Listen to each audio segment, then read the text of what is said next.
Monsieur le ministre, Madame la secrétaire générale adjointe, Mesdames et Messieurs, un monde en état d'urgence environnementale comme le nôtre, c'est un monde en danger.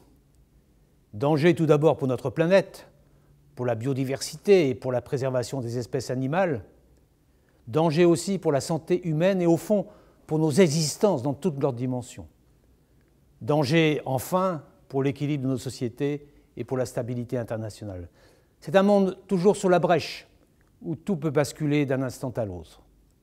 La crise pandémique sans précédent que nous sommes en train de vivre nous l'a rappelé de manière brutale et spectaculaire. Et nous a rappelé que nous sommes les premières victimes des bouleversements que nous imposons à la nature. Elle nous a rappelé nos interdépendances, nos vulnérabilités partagées et nos responsabilités communes. Elle nous a rappelé au fond ce qu'est un défi global, c'est-à-dire un problème si urgent et si grave que nous ne pouvons l'ignorer, c'est-à-dire un problème qui, parce qu'il se pose à l'échelle du monde entier, exige des décisions concertées et des efforts collectifs, c'est-à-dire un problème face auquel le chacun pour soi est une impasse. Un monde en état d'urgence environnementale, c'est aussi un monde exposé à des risques sécuritaires accrus et à des menaces nouvelles. Pourquoi ?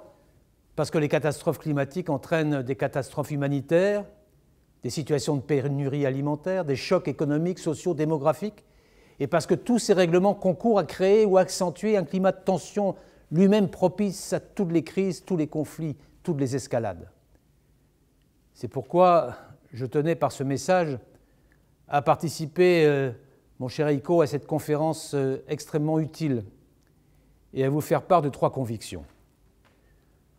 La première, c'est que les répercussions sur la sécurité internationale du changement climatique et de l'effondrement de la biodiversité doivent impérativement devenir un élément clé de l'agenda de prévention et de règlement des conflits. C'est la seule façon de mettre en place des réponses vraiment adéquates aux menaces qui pèsent aujourd'hui sur le Sahel, sur certaines régions d'Asie ou sur les États insulaires. C'est la seule façon d'anticiper les menaces de demain, pour aider les pays les plus vulnérables à faire face aux pressions auxquelles ils sont confrontés dans les décennies à venir. La deuxième conviction que je tenais à partager avec vous, c'est que la communauté internationale doit se doter d'un outil collectif d'analyse et d'alerte précoce des impacts du changement climatique sur la paix et la sécurité mondiale. Fort heureusement, nous ne partons pas de rien.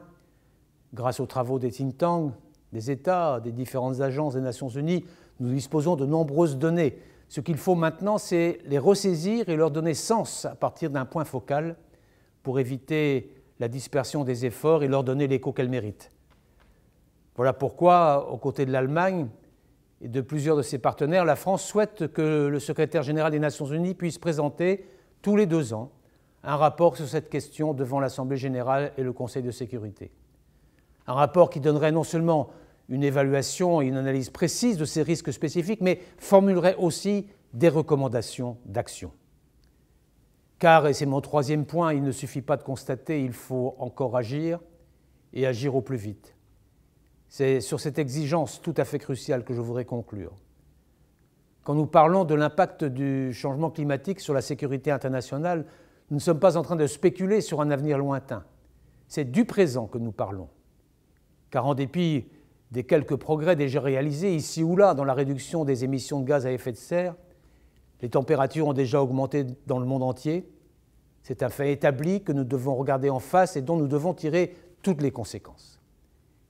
Il faut donc agir, sans perdre un instant de plus, agir pour le climat, agir pour notre planète et ce faisant, puisque tout cela est intimement lié, agir pour la paix et la stabilité partout dans le monde. C'est l'engagement de la France. C'est le sens de la diplomatie climatique ambitieuse que nous déployons au niveau européen comme au niveau international. C'est le sens de l'approche globale qui est la nôtre face aux crises, une approche qui articule toujours la sécurité, le dialogue politique et le développement. Et c'est ce que je tenais à vous rappeler aujourd'hui. Merci de votre attention.